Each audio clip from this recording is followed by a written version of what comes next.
Hello and welcome to my new tutorial. I believe this is part 3 in the series, and today we are going to be making the doors actually function to where we have doors and we can track to see what room the players are in. So I'll go ahead and show you what we've done. So this is recorded after the fact. So I'm going to hit play.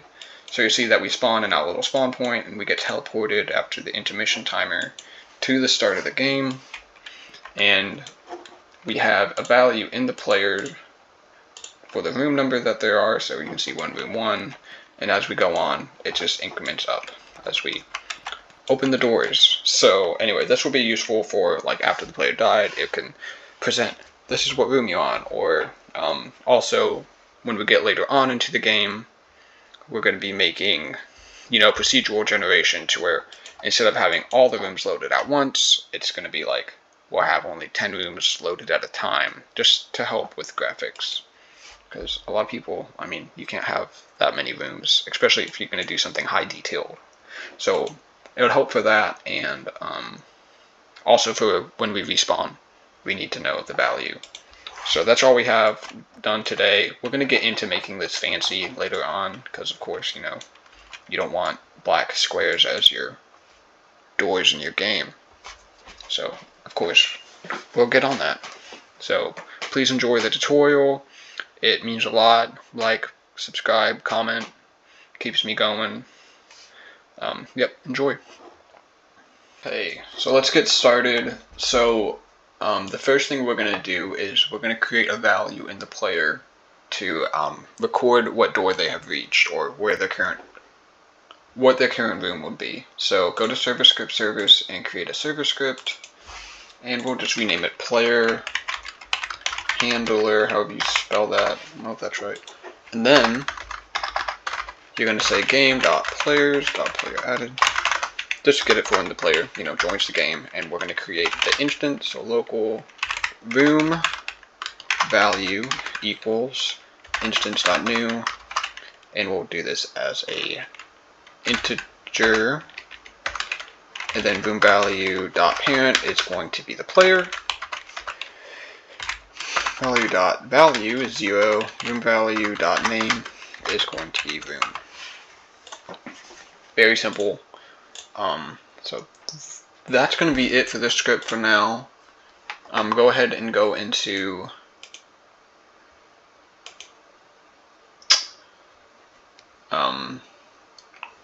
okay, what we're going to want to do is we're going to get the rooms, and we're going to have to put the actual physical door. So what I did is I took the rooms file from replicated storage and put it into the workspace, and we are going to put the doors we'll do it on the entrance to every new room. So for this one here, go ahead and just alt click to select that part and duplicate it, and rename it door. And you're going to want to make it to where it doesn't overlap the parameters of this guy's position. So it can't go any farther than this, the center of this guy. So select this again and just scale it to, an approximate size for a door. I'm going to go 6. I don't know how big a player is, actually. So I'm going to get a big in here. Yeah, that's about right. Okay, anyway. So you have your door now, and you're gonna make it black. And then go to the attributes and add a Boolean attribute. So this is gonna be, and name it locked. You see, I know that doesn't record that part, so if you see down on the bottom properties, we have an attribute named locked, and it's set to false. So that's how we're going to keep track to see if the room is locked or not, in case they need to find a key, or if the room needs a puzzle solved. That's going to be, with respect to the room. We'll have all the scripts for that kind of stuff in the actual room. But we'll just have it, and once they solve a puzzle, we'll find the key. You can check this back to false. So anyway, so now that you have that door part, for now we're just going to keep the same door for everything. So go ahead and duplicate it and bring it here, and then click this room, alt click this, and bring it into the left room, and just put a door at the start part of every single place like this. I'm just gonna go ahead and do it real quick. So we need this one to go into right, and this one to go into straight. And the start room will have no door.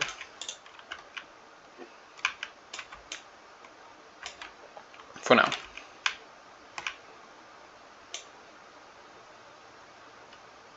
Okay. I'm thinking. As you guys know, I don't do this beforehand because I like to figure it out with y'all, like as we go about it. So I need some time to think sometimes. Put the room total back in replicated storage, and I don't think we have it to where the player actually spawns over there to play the game. It's way over there so you can't even test it. So what we're going to do is we're going to go ahead and create another script in server script servers. And you're going to call this game manager. So in the game manager script, go ahead and create a variable for intermission timer. So this will be, once they load into the game, it will be this long until they can play the actual game. So in reality, this will be longer, but we're going to set it to 5 for testing because we don't actually need that much load time. I'm going to wait 5, and we're going to get all the players in the game. Local all players equals game.players. Get children for I equals 1. Count all players. Do local char equals all players I dot character vector. Am I getting this, doing this right? Who cares? Dot humanoid root part dot C frame equals, and it's going to be the start spot. So these rooms will already be spawned by then. So it'll be start dot, let's see, let's move this into workspace and see what this part is called here. So this is the start here. So we're going to rename this start point, and the room's back in web storage. So cframe equals game dot workspace dot rooms dot the name of this room start dot start point dot cframe, and then you want to be in the air a little bit, so vector3 dot new, and we'll add like 5 studs to the y, or the y. So that's going to do that. Before release, this isn't going to be how this actually runs. This whole script is going to change. You'd want to check to see if the character is actually part of the player. If not, it's going to break the game. Like, let's say it took that player longer than the intermission time to load in. So, yeah, so this won't actually work. We probably want to have another function for if the player is added after intermission timer, it goes ahead and just straight teleports them to the start point. So, but for right now, we'll just leave it like this. So anyway, so after 5 seconds, you're going to be teleported to the start is not a valid member of rooms because we have them named 1. Remember? Remember? So do this like that.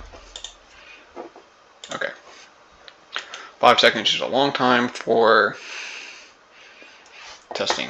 Okay, see? And then you'll see, of course, that this doesn't do anything because we haven't coded that part, but isn't that awesome? Okay, so let's go ahead, and we're done with the game manager script for now. Go back to the room generation script, and we're going to go down to where the rooms are created.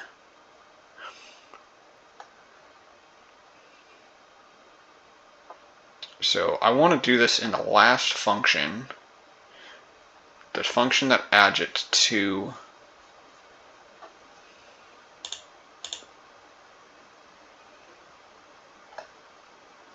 let's do it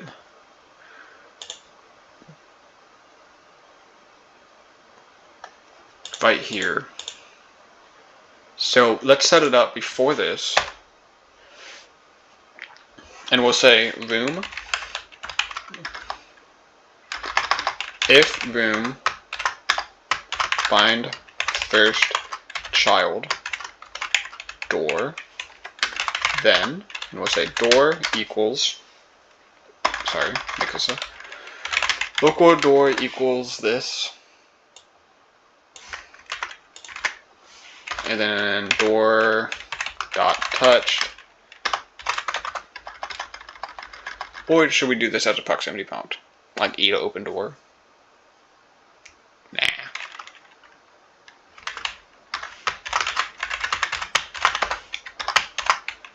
So put the hit part. That's what this returns, is the hit. So if hit dot, actually, if game dot players find first child, hit dot part, hit dot parent dot name, then do something like this, and we'll say door dot can collide equals false, and door dot transparency, and we'll set that to like 0.75 or something. We're gonna go back to this because I kind of want to put this in a separate function, and also we have to check to make sure it's not already open, and we also have to add it to the player value for the door, but I'm gonna go ahead and make sure it works fine. Okay, it does. Takes a little bit, but it's perfect. So anyway, what we're going to do is create another function, local function set up door, and we're going to get the room. In the future, this is all going to get changed, so don't worry about, copy all of this right here. Set up door, room, and then we'll create another function, open door, because we're going to be remaking this whole script again, if you don't remember. Because this is like, this works for now for testing, getting our stuff done, but there's so many different, like, so much stuff we're missing. We're going to want to switch all of this pretty much to,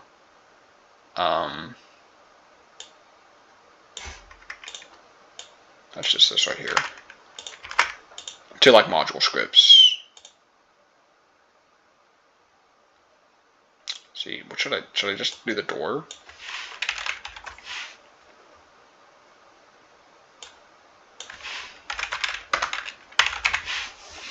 Okay, so yeah. Oh, anyway, yeah, this is all going to go into like module scripts, and sorry, I was thinking the way we should do the doors is instead of doing this like this, we should have a script, not for right now, just for later in the game, because not all the doors are going to be the same. We should have a script that files, we should have this fire a bindable function to the script in the actual door in the room that we'll create later on. So that way, if it has a custom animation or something custom you want to have happen when they open that door, it goes through that. But for right now, I'm going to actually make a note of that so we don't forget. Send bindable to script in door. Okay. And this is temp here. Temp here. Okay. Anyway, I do think I want to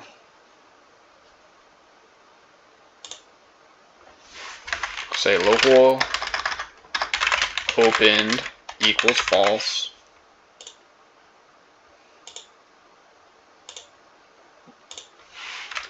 and open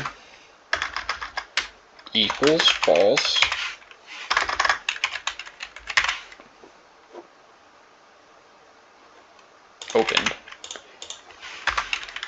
opened equals true. That way it just can't get, but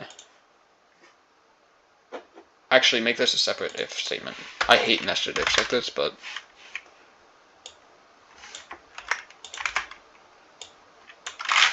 do it like this. That way it will open the door. But if not, and the player still hit it, we want to switch their, ew, don't do nothing. We want to add it to their, player value. So, do we have the player? We should set the player, send the player, hit, show, local player equals, hit, game dot players, find first child, hit dot parent dot parent dot name, and then player dot room dot value equals room dot name. Set this, that's a string, so set this to number room dot name. Okay.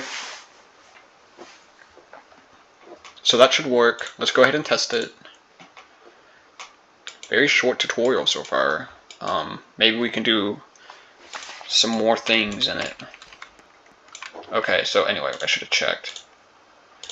Okay, so, yep, we're in room 2, room 3, room 4, 5, 6. So when you spawn, go to the player handler. I'm sorry, game manager script. Go to the game manager script, and when you do this, I want to do the all players i.room.value equals 1, because it's sending them to the spawn room, and that's the first room. So you just want to track that happened. Okay. So let's see, what should we do next? Okay, so we're going to go ahead and end the tutorial there. I was going to go ahead and do the player respawning thing, but it was taking too long, and I don't want this video to be so long. So we'll cover that in either the next tutorial or just later on, because it's not really that important right now. I think what I want to go ahead and tackle is revamping the room generation script to be a little bit more advanced. That way we can have sections, like, in case we want, like, areas of dark rooms or, you know, maybe submerged in water. So, we'll go ahead and have to do a little bit of, like, modeling for the rooms to make them look, you know, I'm not going to, like, make them look good, just enough so we can test well, you know. And so, we'll probably be doing that next. So, I don't really know. We'll just see what the next tutorial is once I think about it for a little bit. So, anyway, thanks for watching. Please like and subscribe. Keep me going. I'm having a lot of fun making this, but I can't continue if I get no support. Because, you know, I work full-time, I go to school full-time. So it's a lot, you know, to try to make YouTube videos as well. So anyway, yep, thanks again for watching, and have a good day.